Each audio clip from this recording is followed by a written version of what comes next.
Necesito orar un minuto.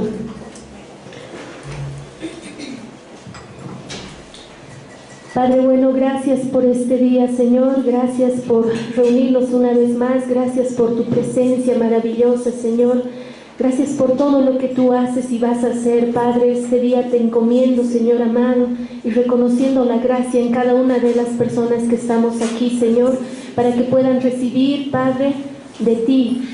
Señor, el pan nuestro del día, dánoslo, Padre, para que hoy podamos, Señor amado, a través de tu Santo Espíritu, Señor, que nos guía a toda verdad, entender lo que tú quieres hacer, Señor, en nuestra vida.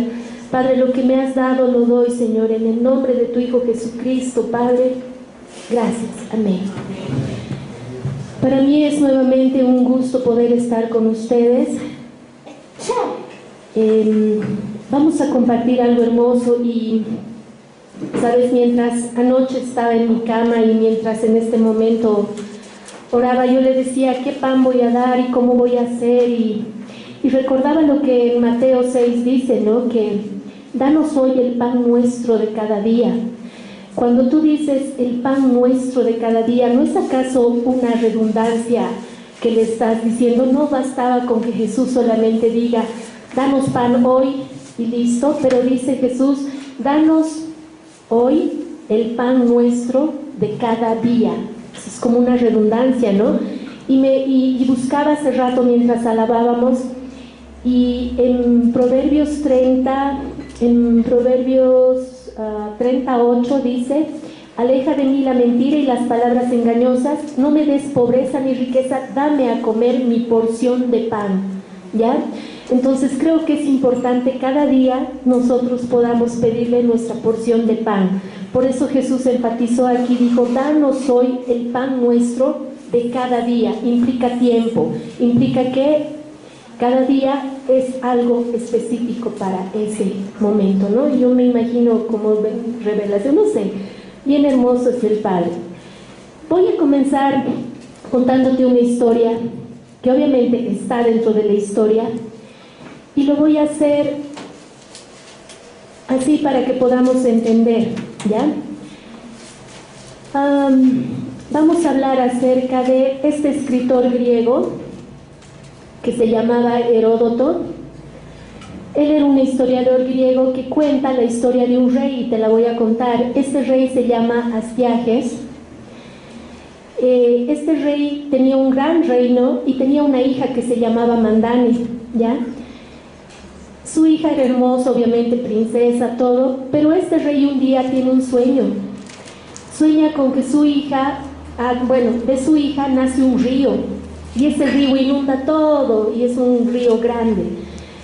Entonces él se despierta y llama a los adivinos, llama a las personas que tiene a su lado, los llama para preguntarles qué es lo que significaba este sueño.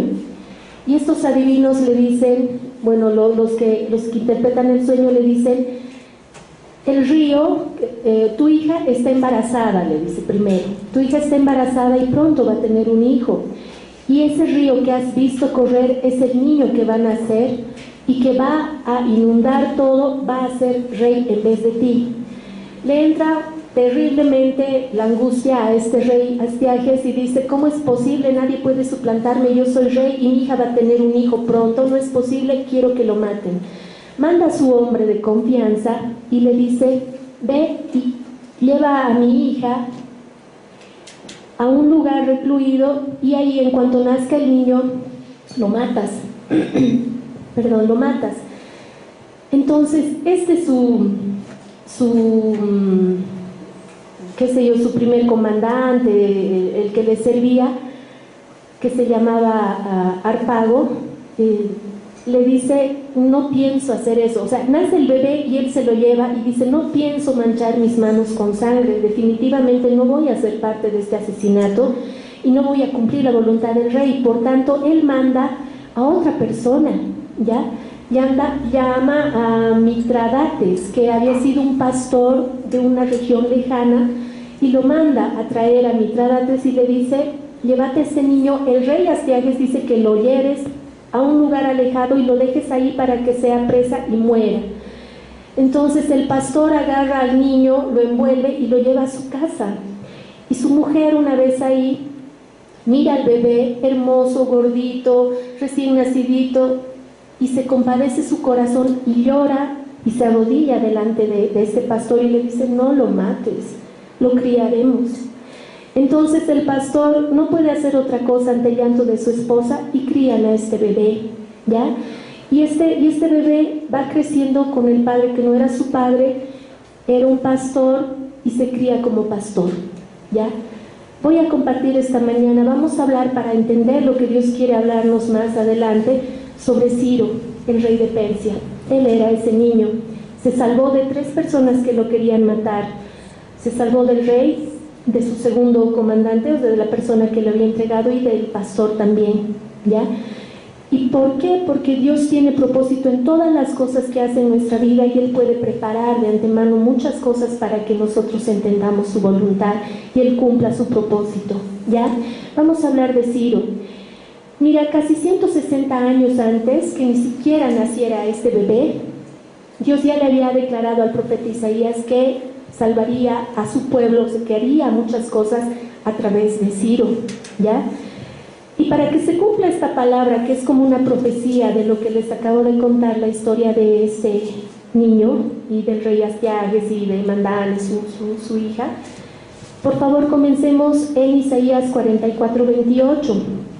Cuando yo leía decía: wow, ¿por qué le dice pastor? ¿No ves? O sea, lo primero que piensas es: ¿qué ha pasado aquí? ¿Por qué? No entiendo nada. Pero bueno, vamos a entender.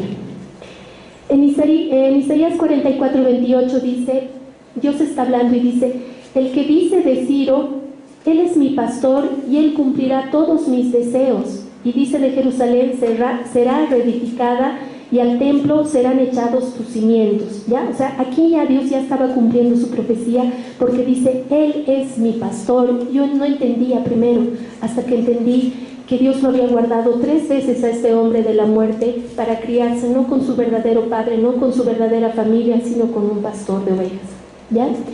Entonces, vamos a empezar leyendo Isaías 45. Hace tiempo esta palabra me la dio Dios, no le entendía nada, como les digo. Luego le habló a Silvia, le dijo: vas a leer Isaías 45, y tampoco pudimos mucho hacer, hasta que todo este tiempo que yo podía entender sobre Job y lo que Job había hecho y cómo había estado y todo eso, me conmovió mucho saber que yo muchas veces no había hecho la voluntad del Padre y todo lo demás, y empezaba a leer Ciro y peor, ¿no? Decía: ¿qué es lo que ha pasado aquí? Dios es todopoderoso y hace como Él quiere, ¿ya? Entonces vamos a comenzar a desarrollar Isaías 45. Dice: así dice el Señor a Ciro, su ungido, a quien he tomado por la diestra, para someter ante él naciones y para desatar lomos de reyes, para abrir ante él las puertas y para que no queden cerradas las entradas. Hasta aquí está hablando de unas puertas, para que no queden cerradas las entradas, dice. Cuando yo empecé a ver un poco más lo que Ciro había hecho, me quedé impresionada de cómo no solamente Dios lo había librado de la muerte, sino cuando él ya fue rey, él ya comenzó a reinar, hizo lo siguiente. Dice que Dios despertó su espíritu, ¿no es verdad?, para que él pudiera hacer algo, y en realidad su verdadero propósito era que los exiliados vuelvan, que las cosas de Dios vuelvan, que él pueda liberar y que pueda derrotar a Babilonia, entre muchas cosas. Entonces, este rey Aqueménida de Persia, podríamos decir que es un incircunciso e impuro, podemos decir que es un terrible, ¿no? Porque estás hablando no de alguien del linaje ni de David, ni de Moisés, de nada. Es una persona terrible que ha nacido ahí, pero Dios lo llama, increíblemente le dice, mi ungido. En otra versión, Dios habla de Ciro como su Mesías o Salvador. O sea, ¿te imaginas? O sea, Dios habla así, porque yo he leído, he buscado y habla eso, ¿ya? Ahora, ¿Cómo era Babilonia cuando Ciro la tomó? Porque Ciro comienza, hace todas las cosas que tiene que hacer, pero una de las misiones era justamente derribar a Babilonia. Su reino era muy poderoso. Ahora vamos a hablar acerca un poco de Babilonia, ¿ya? Babilonia era una ciudad de Asiria inmensamente grande, poderosa, era una de las principales ciudades en ese entonces. Y Babilonia dice que ha construido, según lo que dice la historia, y posiblemente haya sido mediante el rey Nabucodonosor de ese entonces. Quiero que te imagines en tu mente, porque aquí donde estoy agarrando yo parte de esta historia, dice que es una ciudad, lo más principal te lo diré, es una ciudad grande donde han construido una muralla, ¿ya? Y a través de una muralla, porque a Babilonia le divide el río Éufrates, ¿ya? El río Éufrates, y tiene, según lo que yo entendía, alrededor de esto tiene unas puertas, ¿ya?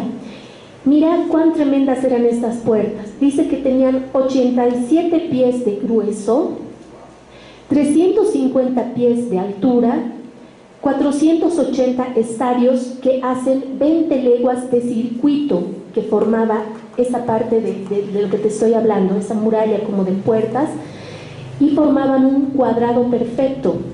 Y habían 25 puertas, 25 puertas, 25 puertas, 25 puertas, total haciendo 100 puertas tremendas de bronce macizo, ¿ya?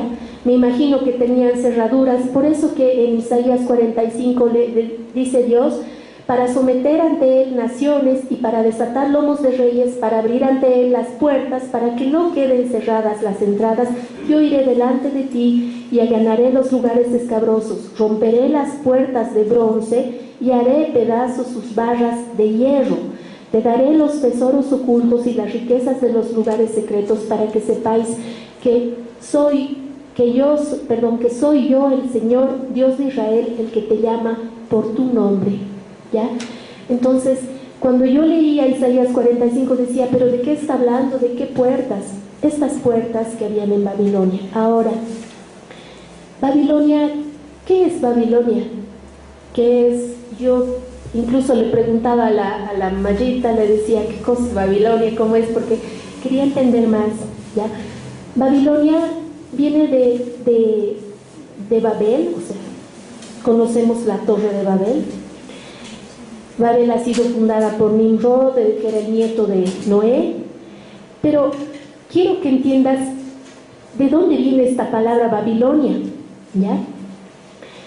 Si tú buscas Babilonia, vamos a hablar, esto me ha interesado porque dice que esta palabra, que podría ser en significado acadio o sumerio, sería Babili, ¿ya?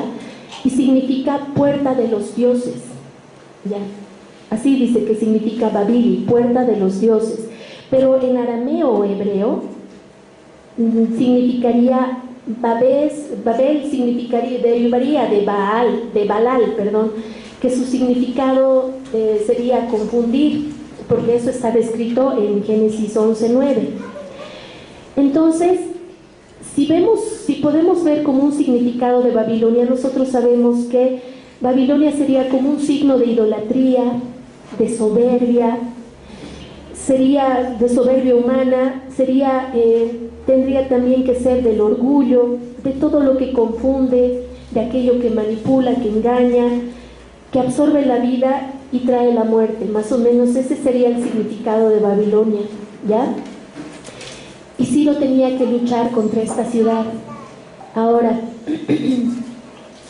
cuando Ciro toma Babilonia, leyendo un poquito, y tú puedes buscar en la historia y todo, ¿sabes? Dice que primero él va contra ese lugar, pero no podía cruzar hasta Babilonia porque se encuentra con un río que le toma más o menos un tiempo desviar, porque él tenía un caballo. Cuando se están acercando, él va hacia un río, y el río Gindes, y solo se podía cruzar en barco para ir hacia Babilonia, este río Gindes. Entonces, cuando Ciro se detuvo ante ese río, uno de sus caballos, dice que era el favorito, se va de galope y se entra al río como queriendo cruzar y se ahoga su caballo favorito.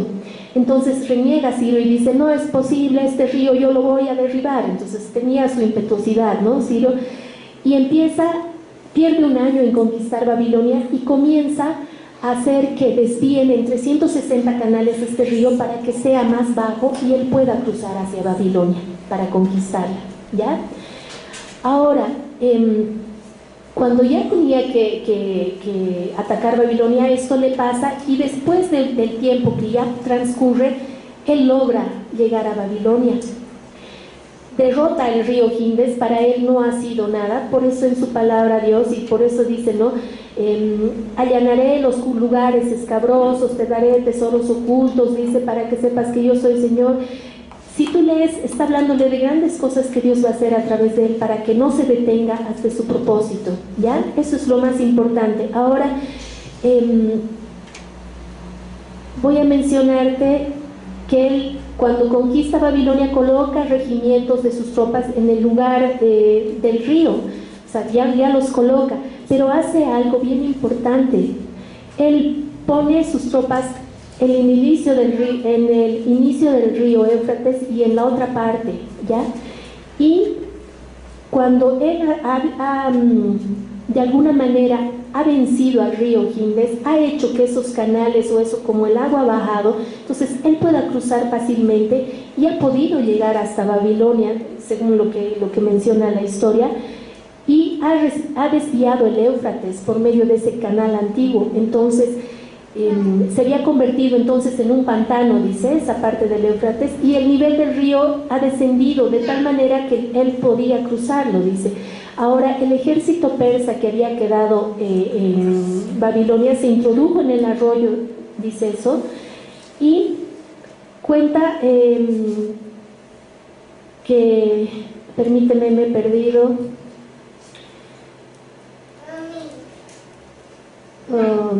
ya. Dice que los babilonios, si hubiesen sabido que Ciro estaba entrando a través del río, podían haber cerrado todas las calles y las puertas que daban a la ciudad, pero no lo han podido hacer porque como el río se había desviado y estaba tan bajo y ellos han ingresado como por ese pantano que te digo, me imagino que ni ruido han debido hacer porque llegan y hacen que todo, que sea como todo una trampa, ¿ya?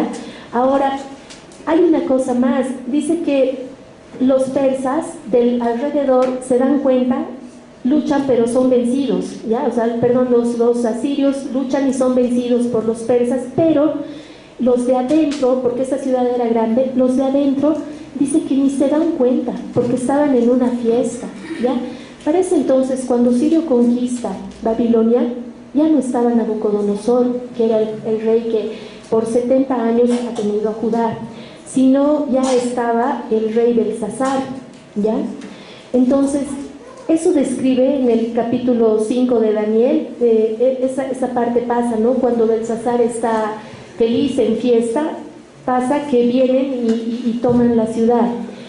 Ahora, vamos a desarrollar un poco más Isaías 45. Más o menos esa es la historia, si tú puedes buscar, si tú puedes averiguar más, es bien interesante lo que pasa ahí, ¿ya? Ahora, Jerusalén fue sitiada, ¿ya? En Segunda Reyes 25:1, vamos a ver, Segunda Reyes 25:1.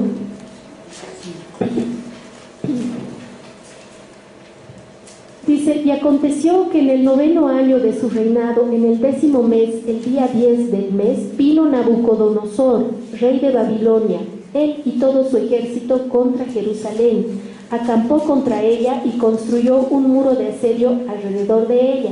Y la ciudad estuvo sitiada hasta el 11º año del rey Sedequías. A los 9 días del mes cuarto, el hambre era tan grande en la ciudad que no había alimento para el pueblo de la tierra.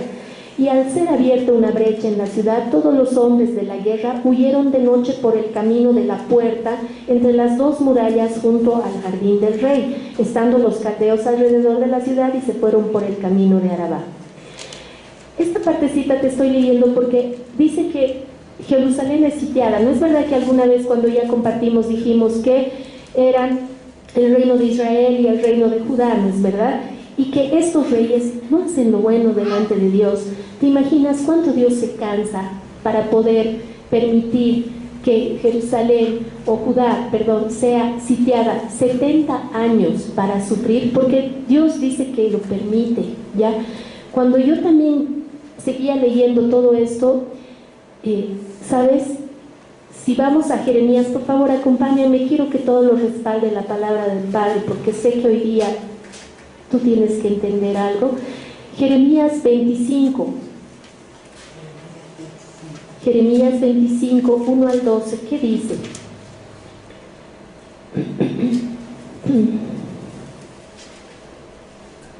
Dice: palabra que vino a Jeremías acerca de todo el pueblo de Judá en el año cuarto de Joacim, hijo de Josías, rey de Judá. Este era el primer año de Nabucodonosor, rey de Babilonia, la cual el profeta Jeremías habló a todo el pueblo de Judá y a todos los habitantes de Jerusalén, diciendo: desde el año 13 de Josías, hijo de Amón, rey de Judá, hasta hoy, en estos 23 años, se ha venido a mí palabra del Señor, y os he hablado repetidas veces, pero no habéis escuchado. El Señor os envió repetidas veces a todos sus siervos, los profetas, pero no escuchasteis ni inclinasteis vuestro oído para oír, diciendo: volveos ahora cada cual de vuestro camino y de la maldad de vuestras obras, y habitaréis en la tierra que el Señor os dio a vosotros y a vuestros padres para siempre. No vayáis tras otros dioses para servirles y postraros ante ellos. No provoquéis a ira con la obra de vuestras manos, y no os haré ningún mal. Pero no me habéis escuchado, declara el Señor, de modo que me provocáis a ira con la obra de vuestras manos para vuestro propio mal. Por tanto, así dice el Señor de los ejércitos: por cuanto no habéis obedecido mis palabras, he aquí mandaré a buscar a todas las familias del norte, declara el Señor, y a Nabucodonosor, rey de Babilonia, siervo mío, y los traeré contra esta tierra, contra sus habitantes y contra todas estas naciones de alrededor. Los destruiré por completo y los haré objeto de horror, de burla y de eterna desolación, y haré cesar de ellos la voz de gozo y la voz de alegría y la voz de novio y la voz de novia, el sonido de las piedras de molino y la luz de la lámpara. Toda esta tierra será desolación y horror, y estas naciones servirán al rey de Babilonia 70 años.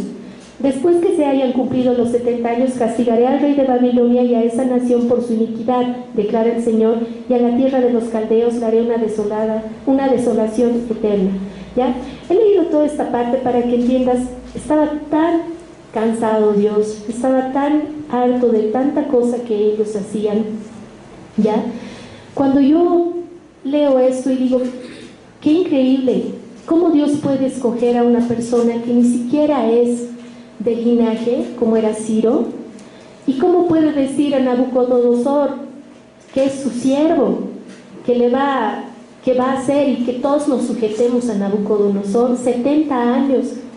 Y entonces ahí lo sujete, y yo decía: pucha, qué sufrimiento tan increíble. ¿Acaso no estoy yo pasando un tiempo así por alguna razón de tanto sufrimiento? Dios mío, yo cuando la otra vez que compartía sobre Job decía: ¿qué es la felicidad? ¿Cuándo puedo ser feliz? Había empezado así compartiéndoles: ¿cuándo puedo ser feliz sin ningún problema? Porque tengo a Dios y su gozo será mi fortaleza en algún momento. Y yo quería y anhelaba todo eso, pero entendiendo aquí las cosas que hace el Padre y todo lo que nosotros vivimos, ¿sabes? Quiero contarte algo para mi vergüenza. Y de verdad lo digo con sincero corazón, y me he avergonzado mucho. Y la mamá allí sabe, el anterior sábado yo tenía que compartir ya algo de su pancito. Me pasaron muchas cosas, porque yo había dicho: me rindo a ti, decido seguirte, yo quiero morir de una vez, entraré a la cruz de Cristo, dejaré todo y que la Ilene desaparezca y viva Cristo, y aleluya. Y estaba así. Me pasó todo, ¿sabes? Todo así. Desde todo, así como alguna vez diría mi abuelito: hasta el perrito me echó pis. Entonces me sentí muy triste. Yo sé que Dios me estaba guardando, y como también te comenté, Dios un día me dijo: yo soy para ti. Y yo estaba: no, ay, Dios es para mí, qué hermoso. Pero a los días me levanté en la mañana y Dios me dijo: eres soberbia. Me he caído de mi cama así, plop, y he dicho: ¿qué ha sucedido? Dios me ha dicho que soy soberbia. Y le dije, ma, no quiero compartir, estoy mal, o sea, yo no voy a poder pararme allá adelante, yo tengo muchas cosas. Dios me ha dicho, eres soberbia. ¿Sabes? Yo lo que hice fue, sí, arrodillarme, sí, le pedí perdón y sí le dije, Espíritu Santo, guíame, ¿qué estoy haciendo mal? Yo soy, y lo he dicho por WhatsApp, a la mano, he dicho, pero si Dios me ha dicho que soy soberbia, yo me creo la peor cosa del mundo, yo me creo así, o sea, yo siempre he tenido una autoestima más baja y decía, pero yo no sirvo, o sea, yo cómo voy a estar allá adelante, cómo voy a poder hacer. Esa era mi soberbia. ¿Por qué? Porque en su palabra dice, y él me lo recordó anoche también, me dijo, en Salmos dice, no recuerdo en cuál, no lo he buscado, pero sí está aquí en mi corazón latente y fuerte, reconocer que Jehová es Dios, Él nos hizo y no nosotros a nosotros mismos, dice su palabra. Ya, cuando yo entendí que Dios me decía, reconocer que Jehová es Dios, que Él nos hizo y no nosotros a nosotros mismos. ¿Cuántas veces me he hecho yo a mí misma? Soy así, soy asá, esto no puedo, no hago, no sirvo, no tengo, no alcanzo, no miro, no entiendo. ¿Acaso no te estás haciendo tú ese momento a ti misma? ¿Acaso no estás tú dejando que esa gloria, esa belleza, esa omnipotencia, ese poder, esa gracia de Dios, como que tú la haces a un lado por decir eso? Yo me hice así muchas veces y yo reconocí mi soberbia, porque no solamente era el orgullo, porque yo decía, pero yo no tengo orgullo de mí misma, al contrario, yo soy, creo que más hacia el otro lado, pero también estaba siendo soberbia de alguna manera y fue bien difícil. Y cuando entendí lo que decía Babilonia, lo que es Babilonia, lo que en realidad significa, preguntaba a Dios, ¿cuánto de Babilonia todavía queda en mí? ¿Cuánto de la torre de Babel todavía puede quedar en ti? ¿Ya? Porque si bien, ¿sabes? Cuando la torre de Babel fue edificada, dice que Nimrod estaba a cargo y que ellos cosieron ladrillos, ¿no? Y nosotros somos piedras labradas. Entonces, cuando ellos hicieron eso y se estaban rebelando, dice que Dios manda la confusión para que todos tuvieran un idioma diferente y ya no sigan con esa rebeldía y ya no prosigan esa construcción, según ellos, la torre al cielo, ¿no es verdad? Y si Babili quiere decir puertas a los dioses, entonces imagínate cuánta idolatría, cuánta basura, cuánta rebeldía, cuánta soberbia había en todo lo que ellos estaban haciendo. Y si pensamos ahora, y yo veía la iglesia, la futura iglesia, la que tiene que ser novia, y hablábamos y veíamos que cada congre tiene su forma de ser, que cada pastor está muchas veces jalando hacia lo que él crea, lo que él quiere, si todos están buscando sus beneficios muchas veces en dinero y en todo, ¿no podría acaso Dios permitir que todavía existe esa torre de Babel donde pone confusión a propósito para que ya no siga la rebeldía en la iglesia, y de una vez despertando a Ciro para que venga y derrote esa Babilonia? Sabes, es bien tremendo y yo lo he visto en mí misma, porque creo que todavía existe una torre de Babel o una Babilonia, a pesar de que yo estoy queriendo hacer la voluntad de Dios, estoy queriendo consagrarme cada día más y entender su voluntad y morir, y que la Irene de una vez Chacatao se muera y pueda vivir Cristo, como es lo que su palabra manda. ¿Ya? Sigamos con Isaías 45, porque es lo que vamos a seguir desglosando para que veas lo maravilloso que es Dios. En el 4 dice, por amor a mi siervo Jacob y a Israel mi escogido, te he llamado por tu nombre. Está volviendo a reiterar que lo ha llamado a Ciro, ¿ya? Porque ama mucho a su siervo Jacob y a Israel, dice que es su escogido. Te he llamado por tu nombre, te he honrado, aunque no me conocías. Porque obviamente Ciro no le conocía, pues Ciro no le conocía a Dios, simplemente su espíritu, él había sido salvado de bebé, como les he contado, 3 manos lo quisieron matar y ninguno pudo, y ahora estaba ahí sirviendo a Dios, haciendo lo que tenía que hacer. Y Dios afirma en el 5, yo soy el Señor y no hay ningún otro, fuera de mí no hay Dios. Yo te ceñiré aunque no me has conocido, le vuelve a decir, ¿no? Para que sepas que desde el nacimiento del sol hasta donde se pone, no hay ninguno fuera de mí. Yo soy el Señor y no hay otro, el que forma la luz y crea las tinieblas, el que causa bienestar y crea calamidades. Yo soy el Señor, el que hace todo esto. Y aquí es bien hermoso, ¿no? Porque yo pensé compartir ya de la justicia del Padre, porque quiero que me hagan justicia, porque he sufrido mucho, muchas veces y quería que todos paguen. Y me paré porque yo tenía bastante que arrepentirme. Y en el 8 dice, destilad cielos desde lo alto y derramen justicia a las nubes, ábrase la tierra y dé fruto la salvación y brote la justicia con ella. Yo, el Señor, todo lo he creado. Hay de los que contienden con su hacedor, el tiesto entre los tiestos de tierra. Dirá el barro al alfarero, ¿qué haces? O tu obra dirá, él no tiene manos. Hay de aquel que diga al padre, ¿qué engendras? O a la mujer, ¿qué das a luz? Y en esta parte se refiere exactamente a lo que te decía sobre el nacimiento de Ciro. ¿Lo ha podido matar su abuelo? No ha podido. ¿Lo ha podido matar su comandante, al que él le ha dicho? Tampoco ha podido, no quería ensuciarse sus manos de sangre. Le ha dado al pastor, ¿el pastor ha podido matarlo? Tampoco pudo, porque Dios es el que prevalece en todo esto, y por eso dice el 10, hay aquel que diga al padre, ¿qué engendras? O a la mujer, ¿qué das a luz? Porque de él es todo, es la vida y es también la muerte, ¿ya?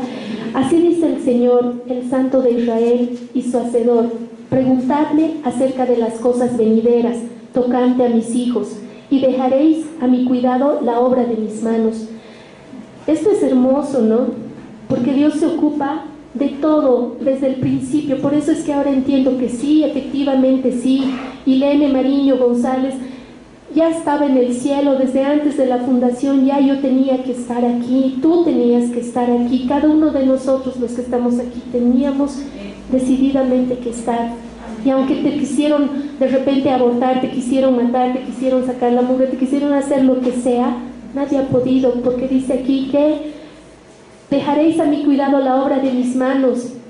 Yo hice la tierra y creé al hombre sobre ella. Yo extendí los cielos con mis manos y di órdenes a todo su ejército. Yo lo he despertado en justicia. Aquí nuevamente está hablando, ¿no?, de Ciro. Yo le he despertado en justicia y todos sus caminos allanaré. Él edificará mi ciudad y dejará libres a mis desterrados sin pago ni recompensa, dice el Señor de los ejércitos.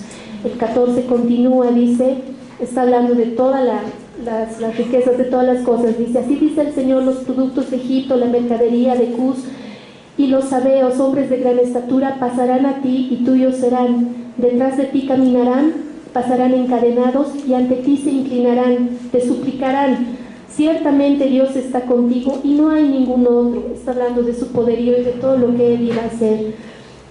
En verdad tú eres un Dios que te ocultas, oh Dios de Israel Salvador. Avergonzados y aún humillados serán todos ellos. Los fabricantes de ídolos aún serán humillados.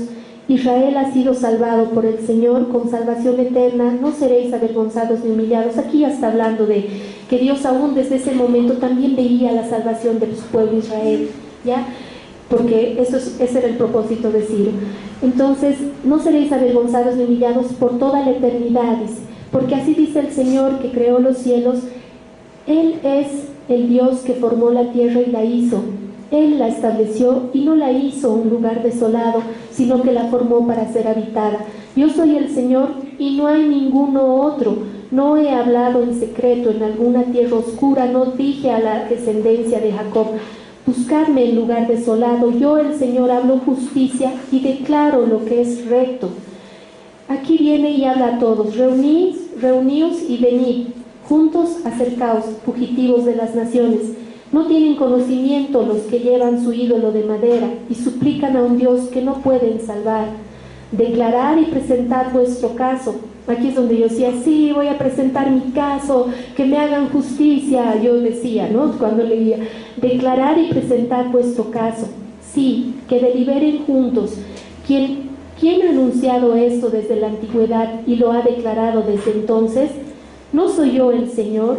¿No hay más Dios que yo? Un Dios justo y salvador. No hay ninguno fuera de mí. Aquí está hablando bastante de su justicia. Cuando tú lo vuelvas a leer, entenderás que está hablando de su justicia. ¿Y por qué justicia? Dios tenía que hacer justicia aquí. ¿Acaso no era justo que su pueblo lamentablemente pague esos 70 años de sufrimiento por tanto que había hecho?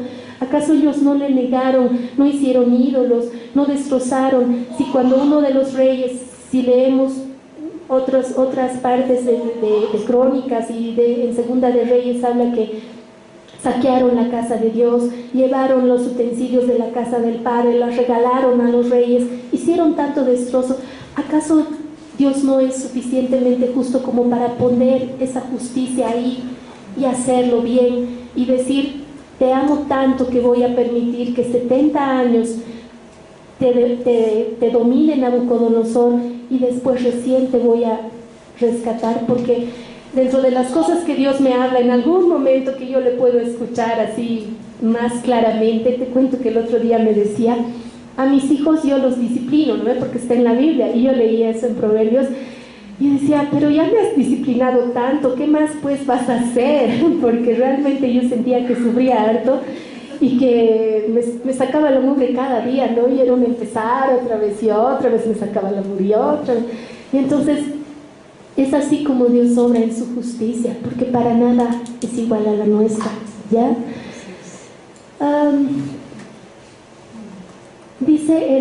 Seguimos Isaías 45, el 22, dice: volveos a mí y sed salvos todos los términos de la tierra, porque yo soy Dios y no hay ningún otro. Por mí mismo he jurado, ha salido de mi boca en justicia una palabra que no será revocada, que ante mí se doblará toda rodilla y toda lengua jurará lealtad. De mí dirán: solo en el Señor hay justicia y fuerza. A Él vendrán y serán avergonzados todos los que contra Él se enojaron.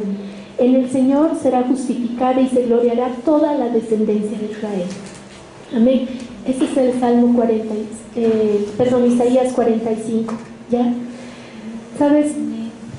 Hablando ya más en el contexto de todo lo que acabamos de leer, y habiendo visto a Ciro como alguien que ni correspondía tal vez, pero Dios ya lo escogió hace ciento tantos años antes de que todo esto pasara.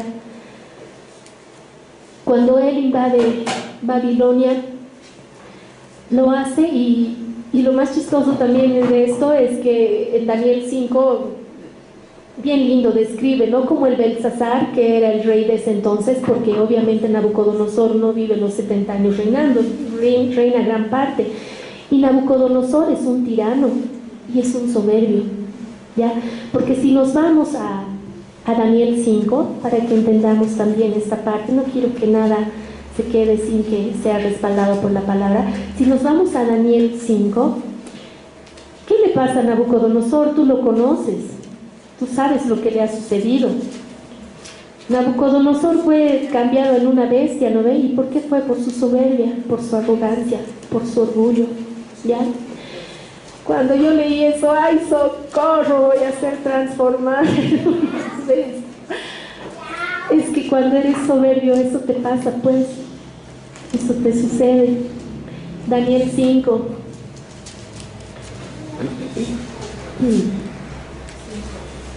Bueno, en realidad eso de que Nabucodonosor había sido como una bestia y el rocío lo había bañado, etcétera, etcétera, esto un poquitito antes, pero aquí en Daniel 5 vamos a entender desde el versículo 13 lo que pasa con Babilonia. Entonces Daniel fue traído ante el rey, y el rey habló y dijo a Daniel: ¿eres tú aquel Daniel de los deportados de Judá, que el rey mi padre trajo de Judá? He oído de ti que el espíritu de los dioses está en ti, y que la luz de inteligencia y extraordinaria sabiduría se hallan en ti. Ahora mismo los sabios y encantadores fueron traídos delante de mí para que leyeran esta inscripción. Estamos hablando de la inscripción que aparece en la pared, ¿ya? O sea, estoy un poquito adelantando esto. Aparece una inscripción en la pared y le dicen a Daniel que les pueda revelar qué es lo que está escrito en la pared, ¿ya? Y Daniel, por la gracia de Dios, porque su espíritu estaba con él, puede traducir esta inscripción, ¿ya? Y lo que le dice, me voy a saltar hasta 5:25, y dice, y esta es la inscripción que fue trazada, Mene, Mene, Tekel, Uparsin. Esta es la interpretación del escrito. Mene, Dios ha contado tu reino y le ha puesto fin. Tekel, ha sido pesado en la balanza y hallado falto de peso. Peres, tu reino ha sido dividido y entregado a los medos y persas. ¿Ya? Entonces Belsasar, te decía, en el capítulo 4 o antes habla de Nabucodonosor, y más adelante su hijo ya gobierna, que es Belsasar, y estamos viendo cómo Belsasar le pide a Daniel que pueda ver lo que estaba escrito, y ahí le dice, ¿no? Tu reino va a ser entregado a los medos y a los persas. Y aquella misma noche fue asesinado Belsasar, rey de los caldeos. Belsasar muere igual. 5 minutos. Luego de ver todo esto, ¿sabes? Es importante lo último que quiero que entiendas y por qué lo hemos desarrollado. Hay muchas más citas, es verdad,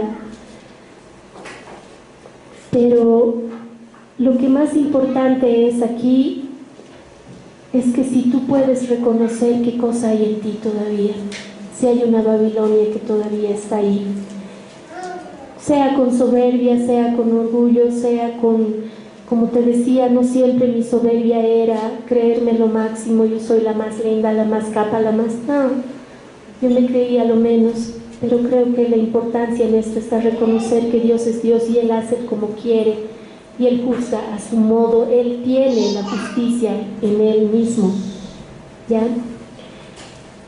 Y para terminar, solo 2 versículos más, por favor, para no cansarte. Volvamos a Isaías, pero esta vez Isaías 46, los 2 últimos versos que voy a decir. Isaías 46, 9 al 13 dice, acordaos de las cosas anteriores ya pasadas, y esto lo está hablando porque en el 46:4 dice, aún hasta vuestra vejez yo seré el mismo, y hasta vuestros años avanzados yo os sostendré. Eso dice el Padre aquí. Y cuando vamos más adelante en el 9 al 13 dice, acordaos de las cosas anteriores ya pasadas, porque yo soy Dios y no hay otro, yo soy Dios y no hay ninguno como yo, que declaro el fin desde el principio y desde la antigüedad lo que no ha sido hecho.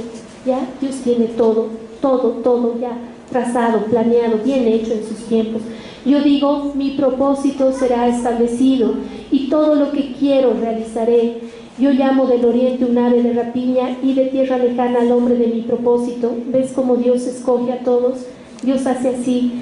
En verdad he hablado, ciertamente haré que suceda, lo he planeado, así lo haré. Eso dice su palabra para que veas lo poderoso que es Dios, pero para que no me estire y no me muera, porque al leer esto yo realmente he sufrido.